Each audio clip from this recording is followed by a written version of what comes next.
trabalho. Mas quando os casos de insônia acabam sendo mais comuns, os problemas de saúde começam a surgir. E a gente vai agora de volta ao vivo com a repórter Juliana Santos para falar um pouquinho disso. Juliana, como é ter uma boa noite de sono? É não deixar de se preocupar? O que é que a gente tem que fazer? Me dê essa dica, por favor.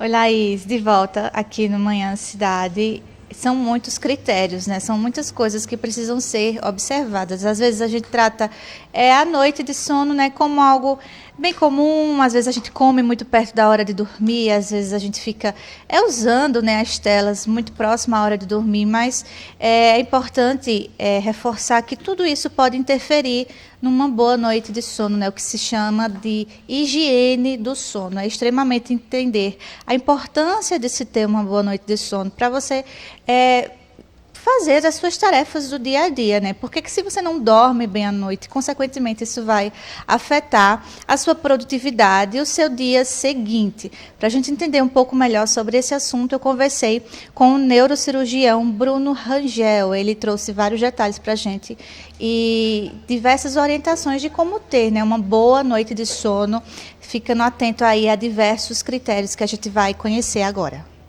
Doutor Bruno, bom dia, bem-vindo à Rádio Cidade.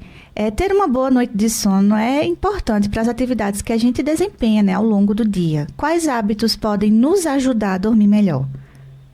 Bom dia, Juliana. Bom dia a todos os ouvintes.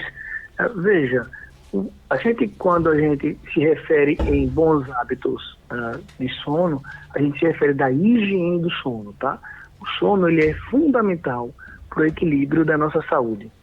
Quando a gente mantém rotinas de sono saudável, como, por exemplo, procurar sempre dormir na mesma hora, procurar sempre acordar na mesma hora, procurar sempre manter a quantidade de horas constantes em que você consegue acordar com um sono reparador, ou seja, você consegue acordar descansada e disposto para aquele dia, né? A gente diz que aquilo ali é fundamental para manter a sua saúde bem. Então, um bom hábito, né, uma boa higiene do sono, um bom hábito, né, de sono, de dormir e acordar, é fundamental para qualquer pessoa. Doutor Bruno, o que é que pode prejudicar ali ao longo do dia com relação ao sono que a gente vai ter durante a noite, né? Existem hábitos que podem prejudicar o nosso sono? Existem sim. Por exemplo, o consumo de substâncias estimulantes, né? Mas mais no finalzinho da tarde e comecinho da noite, durante o dia não tem tanta restrição assim, né? Mas a quantidade de estresse e carga de trabalho que a gente tem, a gente pode levar esse tipo de problema, às vezes, para a cama, né, para a noite, para o sono, né, o uso de substâncias estimulantes. Então, esse tipo de fator, né, não é saudável, ele pode prejudicar, sim, o nosso sono e, consequentemente, o sono prejudicado vai prejudicar a nossa saúde. No caso, a alimentação também é um fator importante aí que interfere numa noite boa de sono.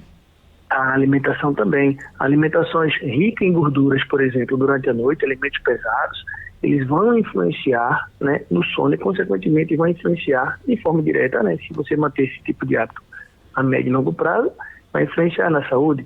Então, a gente deve evitar alimentos muito gordurosos, alimentos muito pesados, né, próximo de dormir.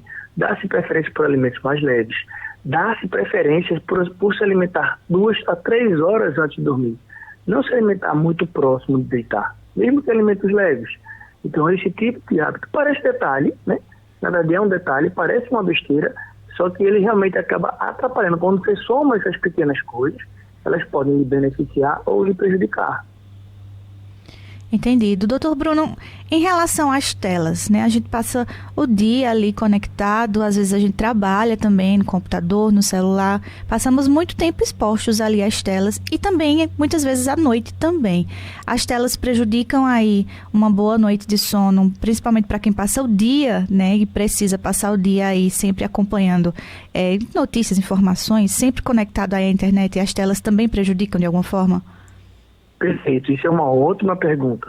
Não só as telas, como qualquer iluminação, né, desde que seja uma iluminação um pouco maior, um pouco mais intensa, prejudica. Ou seja, celular muito próximo na visão, né, quando a gente vai deitar na cama, a TV, né, as luzes do quarto, né, prejudicam. Claro, você pode botar um abajur, né, um pequenininho, uma iluminação, um pouquinho de penumbra, um pouquinho de ambiente, mas o ideal é que a gente durma e a gente tenha esse hábito para estar no escuro. Por quê? Porque a nossa produção de melatonina, ela é feita no escuro. E a melatonina é uma substância que vai ajudar o corpo a reparar, a descansar, a restabelecer a função do corpo.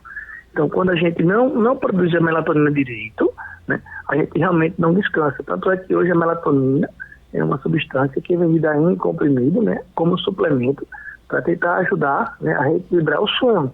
Só que não, pouco importa se você toma melatonina e dorme na luz acesa, com a TV ligada, e principalmente com a tela do celular exposta. Por quê? Porque essa melatonina ela vai ser degradada, ela vai ser destruída por causa da iluminação. O estímulo luminoso na visão é muito prejudicial.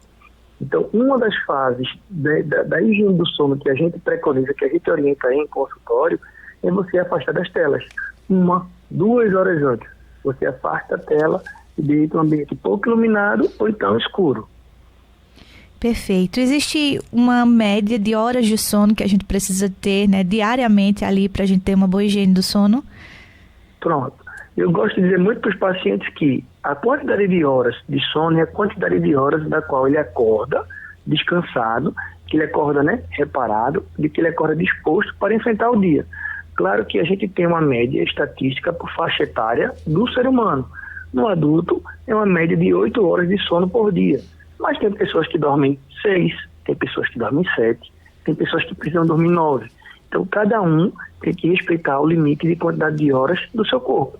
Mas a gente tem, sim, uma média de horas estabelecida, né, para cada faixa etária. Desde que você durma e você acorde descansado, né, você acorde disposto para enfrentar o seu dia, né, aquela quantidade de sono é a sua hora ideal de dormir. Entendido. Doutor Bruno, de forma geral, né, o senhor já explicou muito bem, mas só para a gente reforçar, é necessário a gente ter essa consciência de como a higiene do sono é importante, até porque interfere muito na nossa vida, no nosso dia, né, nas atividades que a gente desempenha ao longo do dia. Ter uma boa noite de sono é de extrema importância e ter consciência disso e cuidar dos hábitos, né, durante o dia é de extrema importância para que a gente possa dormir, descansar e ter aquela noite de sono agradável para conseguir viver o outro dia tranquilamente. Perfeito. Vamos agora falar de uma outra forma. A privação de sono, ela prejudica a gente de várias formas.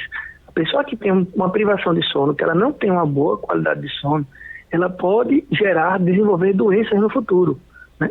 Ela pode desenvolver, por exemplo, pressão alta a médio e longo prazo.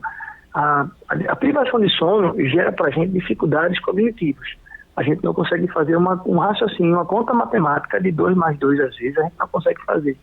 A gente perde a capacidade de memória. Então, a privação de sono, ou seja, aquele sono, né, que não é reparador, aquela quantidade de horas de sono que não é necessária, aquele sono que ele é atribulado, que você tem muita pausa no meio da noite, você não consegue descansar de forma adequada, ele vai lhe prejudicar e muito, né, a curto, médio e longo prazo. Então, o ideal é sempre manter realmente essa higiene do sono, né? Você praticar essa higiene do sono, esses pequenos detalhes como alimentações antes de dormir, né? Tirar as telas, evitar certos tipos de alimentos antes de dormir, para que você tenha assim, uma boa noite de sono, né? Uma noite de sono adequada, e você mantenha-se, né, saudável, tanto do corpo quanto da mente. Perfeito, doutor Bruno, muito obrigada por conversar conosco. Eu que agradeço e até mais. A gente acompanha agora, né, a entrevista com o neurocirurgião Bruno Rangel, falando um pouco para a gente, né, sobre a importância de cuidar da higiene do sono, né? Parece até clichê quando a gente fala, né, que a gente precisa se desconectar das telas, precisa comer geralmente um pouco mais antes, né, 1h30, 2 horas antes de deitar. É coisas que a gente costuma ouvir, né, mas isso faz muita diferença quando a gente deita a cabeça ali no travesseiro e vai dormir. A qualidade do sono é outra, né, quando a gente tem alguns cuidados ali durante o dia, principalmente durante a noite, antes do horário que a gente geralmente costuma se deitar para dormir. A qualidade do sono é de extrema importância, né, para evitar, como o doutor Bruno disse para a gente, problemas, né, no dia seguinte, né, de cansaço, de sentir a mente ali sobrecarregada, mas também problemas a médio e longo prazo. Então, a noite de sono aí é essencial para também cuidar da nossa saúde pelos próximos anos aí, viu, Laís? Pois é, Juliana, desafio grande, viu? A gente nessa correria, nesse sufoco que é o dia